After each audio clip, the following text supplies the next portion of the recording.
একটি আধার রাত। আমি সুজিত বিশ্বাস। নমস্কার। অমাবস্যার একটি রাত, রাস্তায় আমি একা। আকাশে নেই কো তারা, আকাশ মেঘে ঢাকা। চলছি আমি নির্জন পথে, সাথে নেই কো কেউ। কোথার থেকে আসছে আওয়াজ, ঘেউ ঘেউ ঘেউ। পথ দিয়ে ফিরছি বাড়ি, দুধারে সুপারি চারি।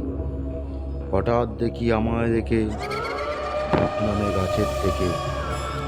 হলুদ একটা শাড়ি পরে পারলে আমায় জড়িয়ে ধরে।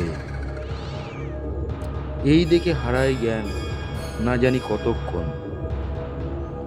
যখন আমার জ্ঞান ফেরে, সবাই আমায় রয়েছে।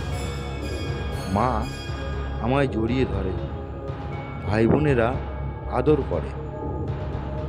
তাদের দেখে উঠে দাঁড়াই, বাড়ির দিকে পাটি বাড়াই। সুপারি পাতা হলুদ হয়ে পেকে রাস্তার দুধারে রয়েছে বেঁকে। যা দেখে আমি পেয়েছি ভয়, ওটা তাহলে কিছু নয়, মরে যাই লজ্জায়। কবিতাটা যদি ভালো লাগে আমায় আপন করে নিও, নিজেদের মনের মাঝে একটি লাইক দিও। নমস্কার।